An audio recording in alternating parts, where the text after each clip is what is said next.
জেরুজালেমের আকাশে এখন শুধু আতঙ্ক আর আতঙ্ক। তেল আবিব কাঁপছে একের পর এক মিসাইলের শব্দে।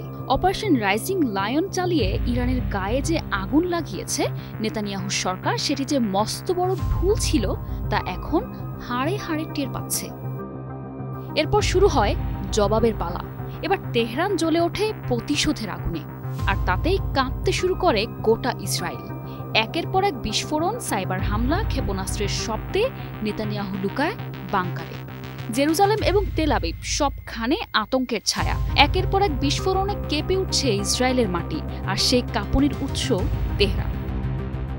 কারণ ইরানে হামলা চালিয়ে হিসেবে যে চরম গরমিল করে ফেলেছে নেতানিয়াহু সরকার, তা এখন বুঝতে পারছে। এ সব কিছুই শুরু হয় গত বৃহস্পতিবার রাতে। ইরানের গভীরে ঢুকে আঘাত করা হয়। আর এদিকে ইরানও বসে নেই। এর কিছুক্ষণের মধ্যেই চালায় পাল্টা প্রতিশোধ। এক রাতের ব্যবধানে ইরানের মিসাইল হামলায় দেশটির ১.৫ শতাধিক স্থাপনা গুড়িয়ে গেছে। আর ব্যাপক এই ক্ষয়ক্ষতির পেছনে রয়েছে সদ্যই প্রকাশ্যে আনা কাশেম বাসির মিসাইল। ইসরায়েল আর মার্কিন প্রতিরক্ষা ভেদ করে যেন তাণ্ডব চালাচ্ছে বিপ্লবী গার্ড বাহিনীর এই অস্ত্র। শুধু কাশেম বাসিরই নয়, ইসরায়েলের জন্য বিভিন্ন পাল্লার আরও কয়েক হাজার মিসাইল প্রস্তুত রাখার কথা জানিয়েছে আয়াতুল্লাহ খামেনির দেশটি। ইসরায়েলের সবচেয়ে সুরক্ষিত দুটি ঘাঁটি নেভাতিম ও ওফতাতে আঘাত হেনেছে ইরানের ক্ষেপণাস্ত্র।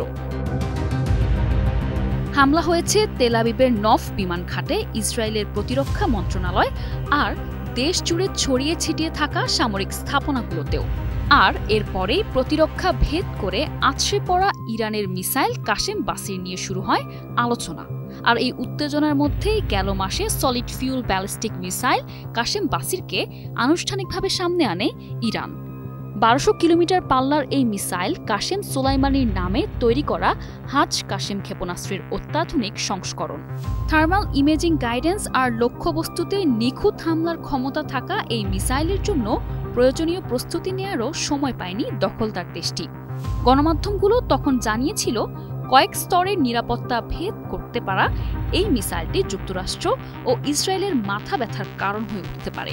শুক্রবার রাত থেকে চালানো হামলায় এই মিসাইল ইসরায়েলের আয়রন ডোম ডেভিড স্লিং এরর মতো প্রতিরক্ষা ভেদ করে তাণ্ডব চালাচ্ছে ইসরায়েল জুড়ে। এই মিসাইল মধ্যপ্রাচ্যে থাকা মার্কিন প্রতিরক্ষা থার্ড ও প্যাট্রিয়টকেও ভেদ করতে সক্ষম।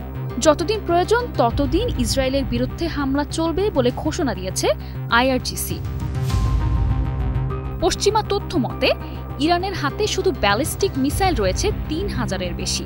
২,০০০ কিলোমিটার পাল্লার এসব মিসাইল ১৫০০ কেজির বেশি বিস্ফোরক বহন করে ১৫ মিনিটের কম সময়েই ইসরায়েলে আঘাত হানতে সক্ষম।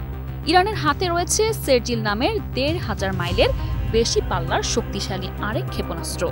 ১২৪০ মাইল পাল্লার খাইবার এবং ১,০০০ কিলোমিটারের বেশি পাল্লার হাজ কাশে মিসাইলও রয়েছে দেশটির হাতে।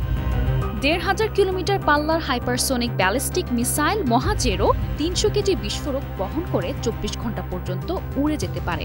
ইসরায়েলকে ঘিরে ক্রুজ মিসাইলের বহরও তৈরি রেখেছে ইরান।